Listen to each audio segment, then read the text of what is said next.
Hello, this is Walton Guerrero from Autotech Electronic, and here we have two ignition switches. Well, this one is an ignition switch, this is a wind module. They both use similar fobik remotes. The RF hub comes with this one. This one is basically the ignition switch and the RF hub built in. So I'm going to explain mainly about the ignition switch for the 2013 and newer Ram trucks that use a GQ453T FCC remote that you insert into the ignition. Okay, this one, besides 2009 and through 2012 Ram, it's also used on a lot of other Chrysler, Dodge, Jeep vehicles. You can find more information on our previous videos. But going to this ignition switch, this is not a wind module. This is just basically a dummy switch. It does not need to be programmed. It does not store any codes for the remote or the immobilizer chip of the fobik.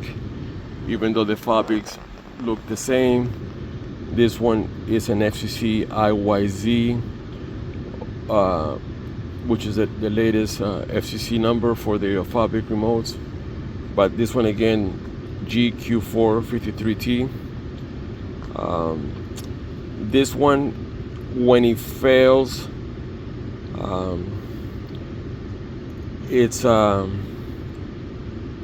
not repairable. It's not something that it gets fixed by blowing cold air.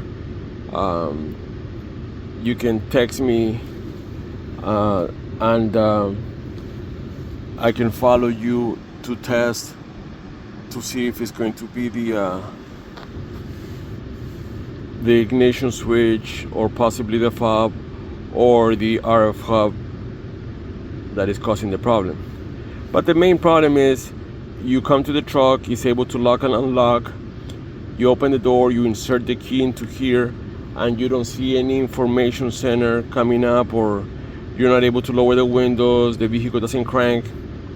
Okay, so it behaves like if it's not recognizing the key.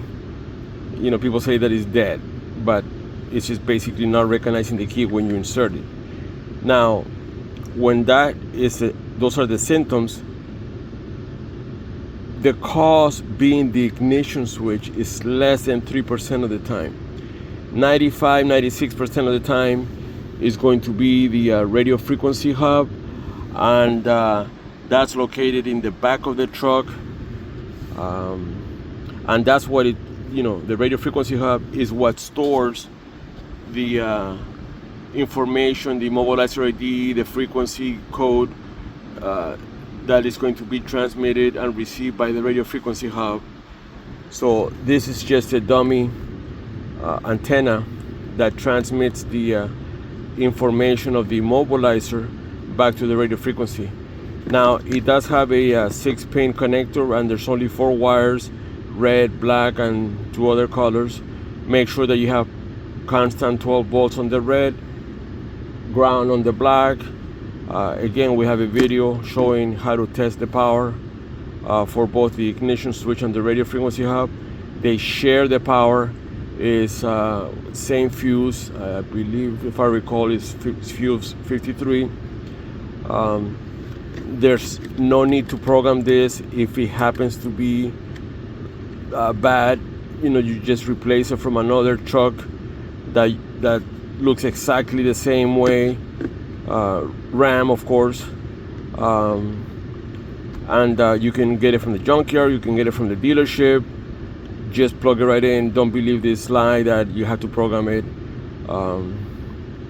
As a matter of fact, if you grab a brand new key and you insert it and you turn it to run and it lights up the information center, that confirms that the problem is the radio frequency hub. Okay, so if you have any questions, just text me or call me on my cell phone. It's right there. Okay, and explain a little bit about the symptoms, send me a picture of your fobik remote key, and we'll quickly diagnose the issue. Okay, we'll work with you. And do not take it apart, okay, unless I tell you to do so, you know, to maybe check the coil resistance. But I know that people are gonna, you know, if I say don't take it apart, they're gonna take it apart, okay. The only thing that can happen is you damage this, and then you need to replace this and the radio frequency hub. It's okay, you know, it's your dime.